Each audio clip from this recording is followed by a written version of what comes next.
So for understanding the commitment, first we have to deal with the induction and competence. But although I have already cleared this topic in one of my lessons or video, so you can watch that. So in this particular video, I am only going to give you an outline regarding the induction and competence. So we know that in development process also there is a need of communication, like how the cells are going to convey their message. I mean, whatever the message they are possessing, how they are going to convey that message to some other cells. Okay, so overall these things, that is the cell to cell communication in development, it used to involve many process, and from those process the two which we are dealing is the induction and competence. So let's first see that what is induction. So a signal induction refers to a cascade of signaling event during which a cell or tissue signals to another cell or tissue to influence its developmental fate. Okay, so in this way one signaling cell is inducing some other cell to gain its function or fate, and this signal will be generated in the form of an inductive signal because it is having the capability to induce some other cell. So that is why we are giving a name, that is the inductive signal, because it is have the capability to induce some other cell. So the inductive signal can be a growth factor as well as the differentiation factor. Fine. So in the next step it has been mentioned that there are two components to every inductive interaction. First is the inducer, that means the tissue or cell that is supposed to produce that signal, mainly the inductive signal, and second is the responder, because this is very obvious that if a ligand is secreting, obviously there should be one receptor to receive that. In same way, if a cell is producing any kind of signal, so someone should be there to receive that or to respond towards that. So that will be known as a responder, and the cell which has the capability to induce some other cell in the form of an inductive signal, that will be known as a inducer. Now let's talk about the competence. So the ability to respond to a specific inductive signal is called the competence. Okay, so if a cell is capable to respond toward the inductive signal, that will be known as a competence. Okay, so competence is a process, and what it is actually telling us about, it is telling us about the ability or the capability of a cell to react or to respond toward the inductive signal. Okay, so in the second point it has been mentioned that the competence can occur through a expression of the appropriate receptor or a component of a signaling pathway. So obviously if an inductive signal is acting as a signaling factor or signaling molecule, so the common name of signaling molecule will be what? That is the ligand. So if a ligand is present, obviously there should be some kind of receptor which will be specific for that particular ligand.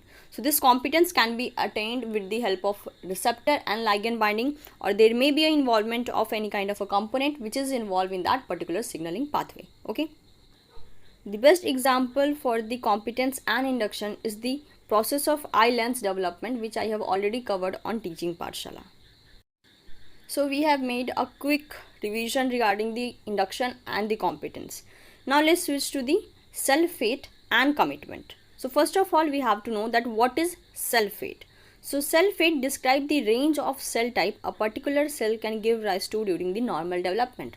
So if a particular cell is going through a normal development, it has the capability to convert themselves or to result in some other cell type. Okay, and this ability will be known as a cell fate. Now let's see what is commitment. So commitment is deciding the fate of cell. Like sometime we used to decide that yes, we are going to finish this work in this duration of time. So what we are doing? We are committing ourselves for that particular work. Okay, so in the same way, when cell is deciding to gain its fate, that will be known as a commitment. Now if we talk about the stages of commitment, so it is mainly going to involve the two stages. First is the specification and second is the determination.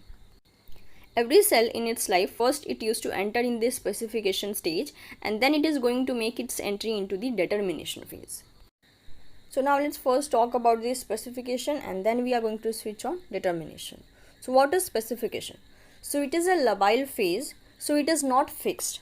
It can be reversed from its fate. So in this case, commitment is reversible.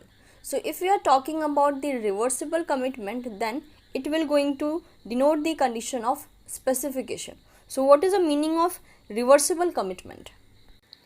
So let's understand this specification with the help of one real life example. So when we were in our school at that time, like in a very initial time, that means when we were in a primary school, okay, then we have promoted to the first class, then second, then fourth, then fifth. In this way we have cleared our 12th, 12th, and then we have cleared our college life, and now we are preparing for our CSIR-NET. So if I ask you about your dreams or your aims that was there in your school time and the aim which you are possessing right now, both are totally different. Okay, in school time it was like I want to become an actor, I want to become a teacher, someone will say I want to become a engineer, then someone will say I want to become a pilot. Okay, so that was our labile phase. That means it has the capability to change or fluctuate depending upon our conditions. Okay, so that was our labile phase. That means whatever the commitment which we used to show, that was reversible. And right now we are in a position that yes, our aim is fixed, but if we talk about our school time, at that time our aims keep fluctuating depending upon the time and depending upon the situation in which we were. So same it used to happen in cells also. Okay, when cells are in labile phase, at that time they have the capability to change its fate, right? So what is the meaning of changing the fate? Suppose there is one cell which has the capability, or there is one tissue which has the capability to develop into kidney. Okay, in a future time it has the capability to develop into kidney, but somehow due to any reason it is changing its fate and now it is developing into heart. Okay, so what it is doing? It is just changing its fate depending upon the conditions. It may be a different kind of condition, it may be any specific conditions too. So if a cell is reverting from its fate, okay, reversion means it may be a changing or it may be a completely reversion from the fate, that will be known as a specification. Okay, and specification is a stage of commitment in which the cell is not committing itself to a particular fate. That is why it is changing its fate or fluctuating its fate, or we can call it as it is reversing its fate. So you can relate this specification process or specification stage with your childhood time, that means from your childhood to the 12th class. Okay, so that was our specification phase in which we used to keep changing our aims depending upon the time as well as depending upon the things which we used to listen from someone else. Now let's talk about the determination. So determination word itself is saying that something has been determined for its function or for its fate. Okay, and that is what mentioned here, that in determination commitment is fixed.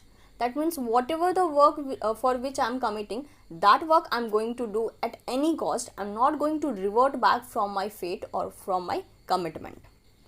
So first let's go through the definition and then we are going to talk about it.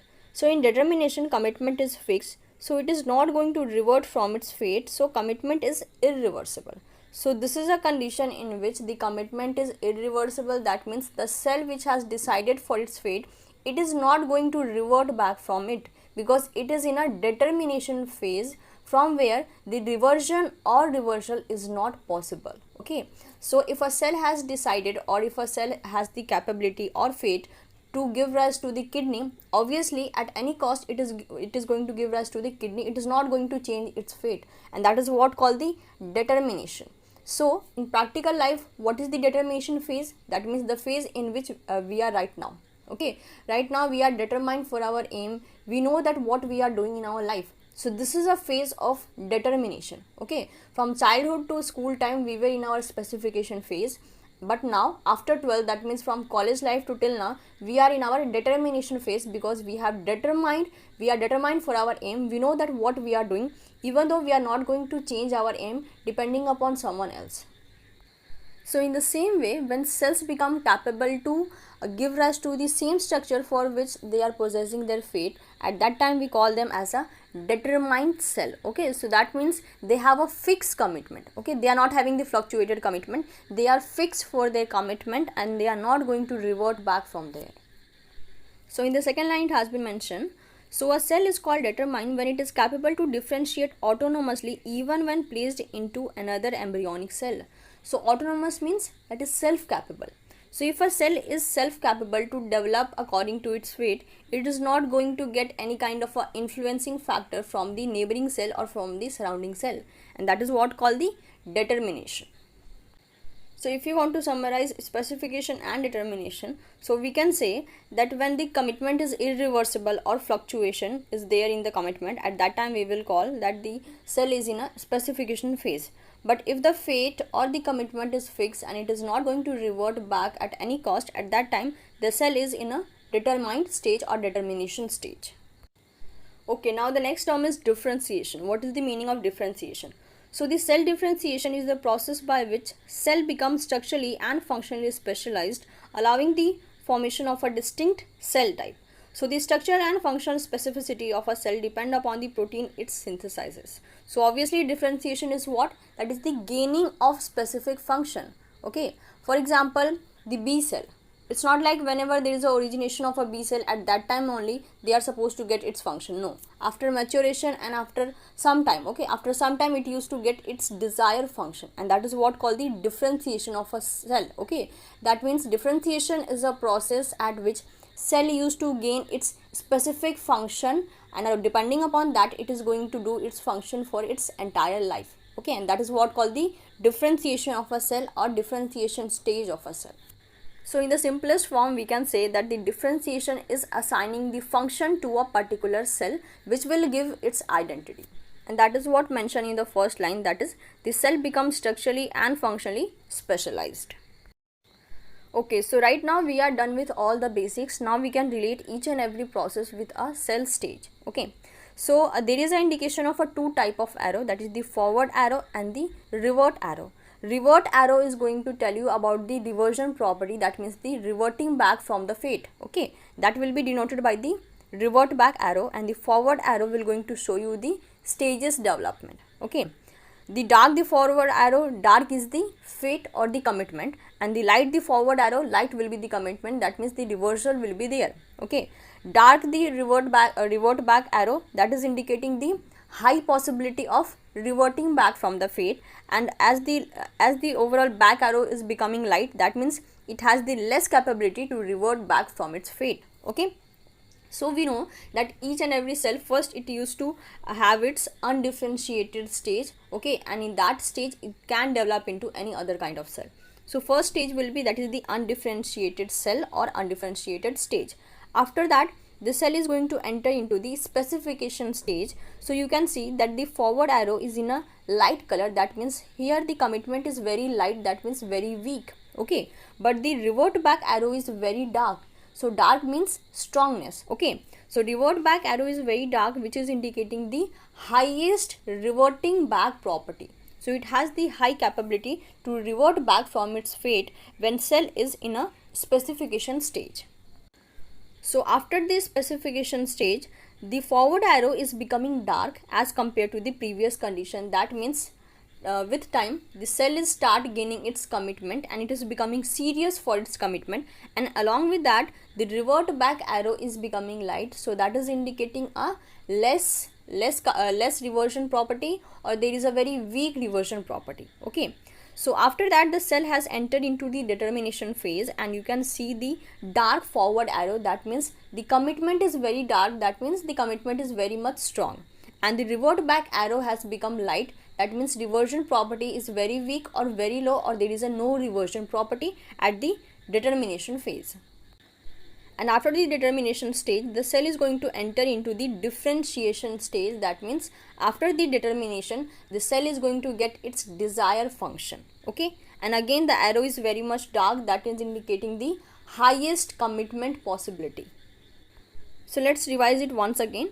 So cell, first of all the cell is in an undifferentiated stage. After that it is going to enter into the specification stage, from where the diversion is still possible. And after that it is going to enter into the determination phase, and the commitment has become fixed right now. Okay, in the specification stage the commitment is not fixed, but after entering into the determination phase the commitment is fixed, and the revert back property has been eliminated, or it is very much low at that is determination stage. And after determination stage the cell is ready to enter into the differentiation stage, where it is going to get its desirable function. So you have to remember this sequence, that is first undifferentiated cell will be there, then after that specification stage, after that determination, and after that is the differentiation. The cell can revert back from its fate till the specification stage. After that it is having less capability to revert back from its fate. Okay, after entering into the determination phase it has lost the ability to revert back from its fate, and it is fixed for its fate and commitment, and that is resulting in a differentiated cell stage. So now if we talk about the mode of commitment or type of specification, so there are total 3 types. First is the autonomous specification, second is the conditional specification, and third is the syncytial specification. So I'm already done with the syncytial specification in Drosophila developmental process. So if you are interested, obviously you can watch that video. So in our upcoming video, we are going to discuss regarding the autonomous specification and the conditional specification in detail.